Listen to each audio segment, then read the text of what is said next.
My name 3xKo's. You're now tuned into the conversation room at Penn's Lens House.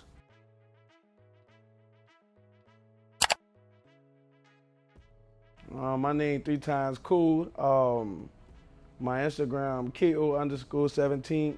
I'm an artist. I'm a musician artist. I make rock and pop music and R&B music. I really make all type of genres. I'm a virtuoso when it comes to being an artist. I've been an entertainer for about the last 15 years of my life.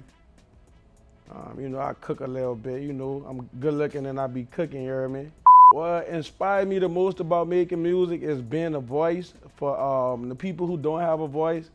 I grew up in some real project parts of Louisiana in the world. Just growing up in New Orleans and also growing up in the country parts of Monroe. I've seen people who get swept under the rug, basically because they don't have a voice, you dig? They don't have an outlet, right? So for instance, just to give you a real hypothetical scenario, what I'm talking about, you may got a young man who live in the house, his mom ain't got a job, they don't have the resources, right? But nobody gonna hear his voice, you know what I'm saying? Nobody gonna take time to say, dang, that kid need help, right?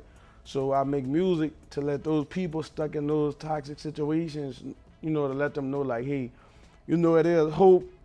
This how I got through it. Maybe this is the way you can get through it. But stay focused and keep, grinding at whatever it is. Song I made that I relate the most. All right, I'm gonna go ahead and say Self-Hate. I got a song called Self-Hate. All right, so Self-Hate is basically, I'm talking to my listeners, but I'm also talking to myself. And the storyline of the song is I'm writing a letter to myself, telling myself I should end self-hate. But at the same time, I'm kind of talking to one of my parents in the letter and in the song. But I'm explaining to my listener on why I hated myself, right? On why I felt like my life was terrible, or at least I was terrible. But in the end of the letter of the song, I'm basically getting to a point to where I'm saying God has blessed me, I'm able to allow this energy to pass and flow and go on to the next level. That's all the song basically about. Is about self-hate is just a song about me reflecting on what I came from to what I am and why I hated myself and how I got over it to start loving myself correctly. A lot of people don't love themselves. And a lot of people don't know they don't love themselves. It was solely based on my own life because I had a hard time in my life dealing with myself. Wake up, look in the mirror, tell myself you ugly, I was having a vibe yeah, your mama hates you, your dad in jail, you know what I'm saying? I had that vibe on my own self. So I probably ran into some people who even thought they hated me, but none of the hate that other people have for me could amount to the hate I already had for myself. And my own hate I had for myself because I feared being incompetent, and I knew in a lot of areas in life because I lacked support, I felt you heard me, I was incompetent or whatever. So I just had to, learn to grow from it and, see the progress in the small wins. Next 5 years, I plan to be at BET. I plan to be at the BET Awards. I plan to be the biggest independent rapper. I plan to even sign me at least 3, 4, 5 artists in the next 5, 10 years. Those are just goals. But my number one goal is to, make sure I keep chasing God and I keep being myself, because that's the most important thing that I don't ever derive or get away from. My top 3 artists, I'm gonna go with Lil Wayne. I love Lil Wayne. I'm gonna go with Kevin Gates. I'm rolling with Gates. And then my third one going to be Juice WRLD. I'm sorry. I gotta roll with Lil Wayne, Kevin Gates, and Juice WRLD. I gotta roll with them 3 people.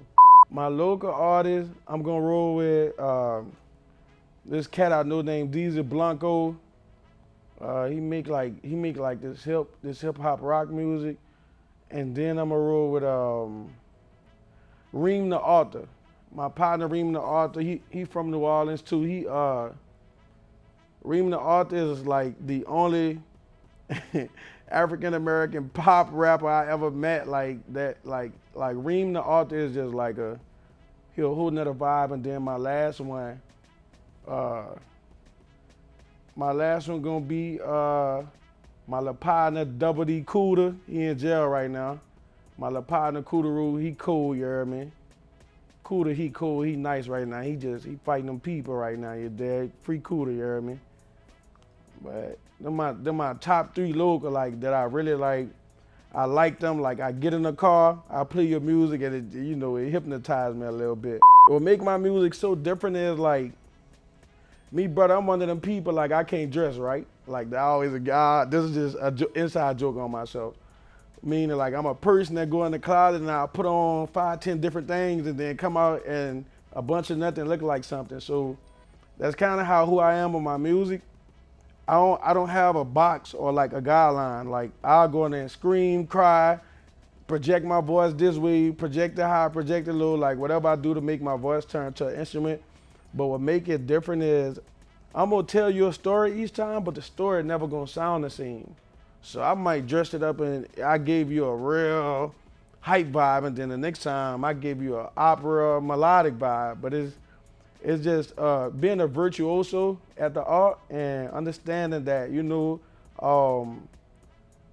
the best thing you could do, no one can do better than you at, is being yourself, you dig? So I try to really embody who I am, like every emotion, who I am, everything about me, and I try to pour it down in my music.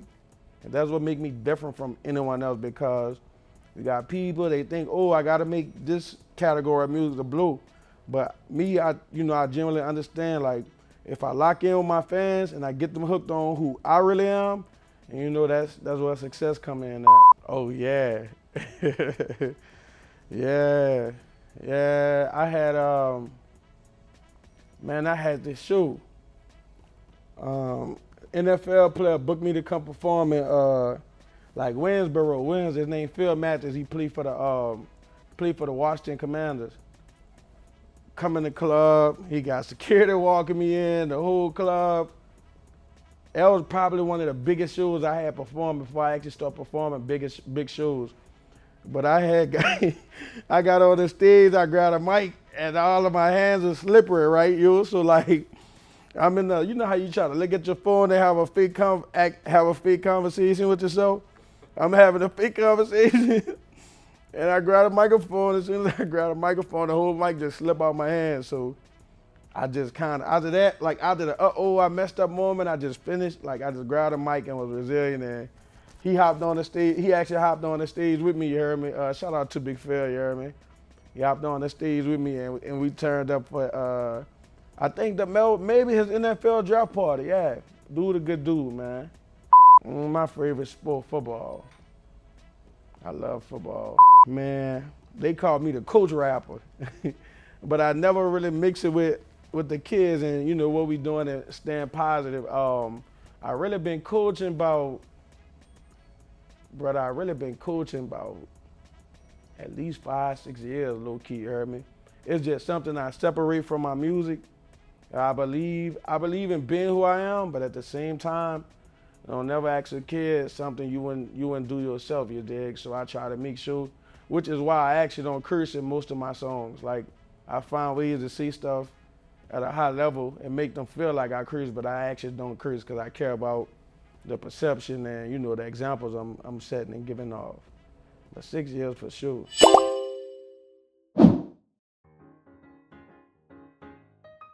Second lines, yeah. All right, I'm picking second lines because I won't get drunk. I won't get real drunk. I won't buck jump. I won't buck jump. I won't buck jump and crawl on the ground, get back up, spin around, and scuff my G-Nikes up, you heard me, while my dagger is still in my hand. Nah, parade, like, brother, parade, like, what we parading for? Let's get groovy out here. I'm gonna take apple juice. I'm taking apple juice because orange juice be having too much sugar. I'm working on my physique, you know what I'm saying? I'm Prussian, I'm none lesser, I just, got off my little, yeah, I'm gonna take that because it's more healthy, you dig? Jordans. I'm taking Jordans.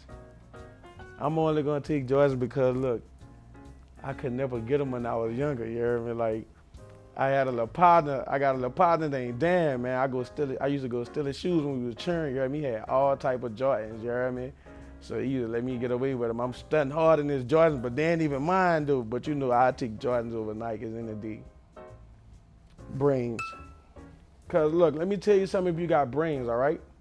See, some of them people they really be beautiful, you dig? But if she got brains, she got the money to make herself beautiful. But if all she got is beauty, she ain't got the brains to make herself no money, right? So we gonna take brains. You know, I take me a, you know, a little 6.5, 5.5. You know, I love on her, nurture her correctly, buck her up. Oh, babe, you the fucking coolest. You the coldest, right? Then boom, she get that bag. Babe done went got her BBL. She done got her teeth done. She done got her wig. Yeah, you know, now we working with something. And she ain't even had to do all that because she was still beautiful with her brains. Movies.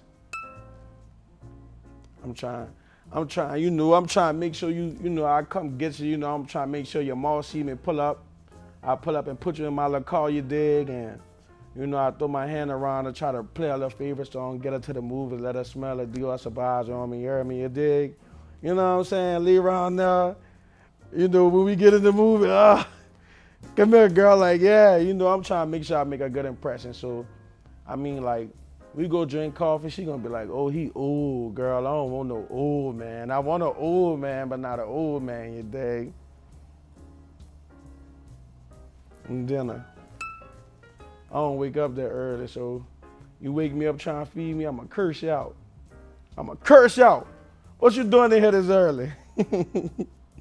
Like real talk, like don't come in here this early talking about breakfast, you hear me? And dinner though for me. This is hard one. I can't pick both, huh? Anybody ever pick both in the game? All right, I'm gonna tell you why I picked both, okay? So what I love about the city and just being from the city is like everybody embrace each and every own individual's unique things about them. You have the freedom to be yourself. The only thing is just a tad bit more dangerous to a certain extent when you live in any type of city environment. But I love my city. I love New Orleans. And then I'll say country, right? I actually lived in Monroe before, grew up parts in Monroe. And what I say about Monroe is like, it's a crab in a bucket place where everybody kind of sit around and hate on you and it's hard to get out. Like people don't want to see you change. People want to see you entrapped and stuck with them, right? So the whole take on it is like, if you're gonna go live in the country, I tell a person like, maybe just for to be a place where you retire and go to, but it's not a place where like, if you want to be outside, if you want to be lit and have fun. Matter of fact, there's almost like parades and second lines. Country, you got parades. In the city, baby, we get groovy, you hear me? We get groovy to a little juvie, you hear me? But I take both only under certain scenarios because sometimes I miss the country. And as soon as I get to the country, I'm like, nah, brother, I got to get back to the city, brother. Like, I need me a little hot sausage, you dig? I got to get back home.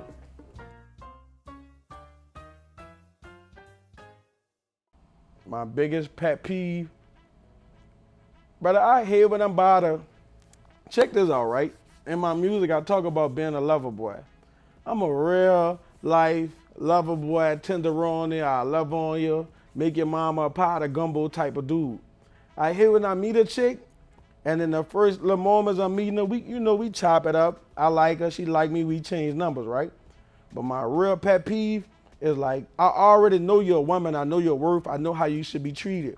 My real pet peeve is when I meet one that try to out-hustle me, like, try to out-slime me. So like, for example, I just met you like a day ago, and the same day I get your number, or the next day is, oh, you'll cash up me for this? Baby, no, I'm not about to cash up you, because guess what, my love? If you come over here around a lover boy, this real tender on it, baby, look, I'm going to buy you that little cool drink, you hear me? Once you in the car, baby. I'm telling you, you're going to get your shine on with me. But I just hate somebody who's quick to try to be, me type of person. Like, you always got to just, oh, I got to get something. Like, because me, I don't always look for things, in return. I may just, flow free from my heart because that's how God, roll with me. Oh yeah. My crush, yeah. Man, I stalked my crush online before, yeah. Yeah, I be all under the every post she make, dropping red hearts under, heart eyes. Yeah, I'm in love with her. We gonna get married and have kids one day. She just had a kid though, but we still gonna get married and have kids. I can say her name. Dino, I love you, babe. You know Dino, by the way? That's my old lady. Dino, my old lady. Well, she ain't really my old lady. I'm being a little delusional right now, but that Baby Daddy song, she really was talking about me. At least I think she was. My best piece of dating advice: always be a listener and be proactive and focus on the little things. Cause you gotta remember, the other little dudes, when you started dating her, brother, she still talking to her other little trades over there. She talking to him. She talking to Terrion and Jacoby and Marlis, and she talking to the DJ and them. So if you the dude that you remember her favorite color, you know how to make her feel special, you know how to make her feel like it's just you and her, then you could, start playing mind games with her where she lock in. But it be the little things, you just gotta come a different way, because everybody coming the same way. But if you come a different way and take her back another way, because a lot of us don't know this, a woman got millions of virginities. And what I mean by that is it's a million things that she's never done before or never experienced. So be the guy that try to break them all, you dig? Oh, best looking women. All right, I'm about to go ahead and be real. I know a lot of people gonna hit me when I say this, right? But I'm gonna say Lafayette / St. Martinville, them women, they so beautiful. They so beautiful in that 337. They be beautiful, Lord. And I don't understand nothing they say. I just know Lord, you hear me? And they can make rice and gravy. Ooh, they can make rice and gravy, dog. Oh yeah. Yup. That happened, but salt stop snails, not players, you dig? You know what I'm saying? Somebody cock blocked me before. It's cool though, cause I had one shot at his mama after that. Yeah, I DM'd his mama after that, see? We the same age, right? But he had one of them good looking mamas, you heard me? His mama BBL'd up, breaded up, lace front, yeah, So, he went to a chick I was talking to that, I be talking to a bunch of other chicks, right?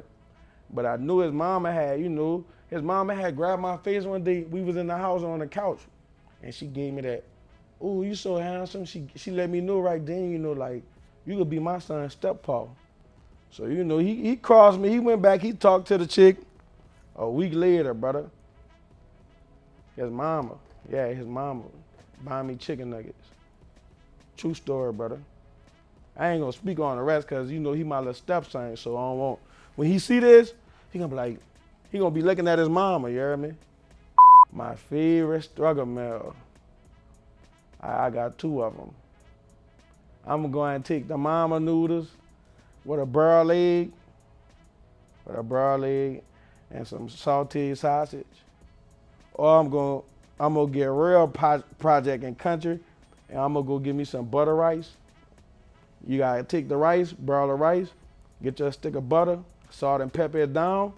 You can scramble your little egg in if you want to. Or look, one more little thing is twap too. Go in your cabinet, right over the zinc, get some chocolate cake icing and a little peanut butter. Put it all in one bowl, put it in the microwave, melt it down, you dig, right? Because we can't afford to go buy Reese's candy. After you melt it down in the microwave, stick it in the freezer, brother. An hour later, bitch, you got your whole plate of Reese's right there. You can't go wrong with it. I'm sorry. I love you. Them the most common ones. Motherfucker tell you they love you.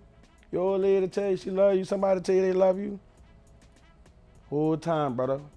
When you drop off or when she sleep at night while she was studying, she getting bust up. Common lies, brother. If you really sorry, you ain't gonna keep telling nobody you sorry. You gonna show them you sorry. Like, you know, that's how you show somebody you love them. A penguin? Oh, he going in a fucking pot of gumbo. Yeah. I'm gonna put his ass in some roux. Yeah, I'm gonna put the herb with the flour, saute my little vegetables, chop him real up. You know, chop him up real good, you dig? Put a little torn and saturates on him, bake him, oven roast him, then throw him in the pot with the rest of the roux. Yeah, he gonna get cooked. A penguin? Penguin gumbo, huh? I actually want. You know where I can find a penguin at? I'm a very impulsive guy. The first thing I be really want to do is click out like, bitch, I'll really whoop you. I'm about to pull up over there right now, right? But now I learned in life, like, it's a better thing. Like, let people say whatever they got to say about you. One thing about the truth produces evidence. Whoever you are, the universe will always respond to the real you. So now, instead of me being so impulsive responding, I just try to handle negativity by not responding. Because no response is an answer, you know what I'm saying? You see what I'm saying? To any kid coming up, I'll tell you this. I won't say your mama, your mama or your pa. I'll say this, whoever you got taking care of you, cherish them, but make sure when you go into school every day, clock in. Clock in and go handle business. Be proactive, do your grades. As long as you keep that mentality and you keep being a hard worker, eventually you will win. Stack your chips up and they're gonna fall where they may. And most of all, I would tell any young person, any aspiring kid coming up, you know, keep God first. Like, we can't do nothing without God. God, the reason and the season and the reason we all breathing, you dig? But just to stay focused and keep grinding and, you know, be humble, but don't be humble all the time. Sometimes you gotta pop out and show niggas, you hear me? It's 3xKo's. Thanks for tuning in to my interview with the Conversation Room at Penn's Land's House.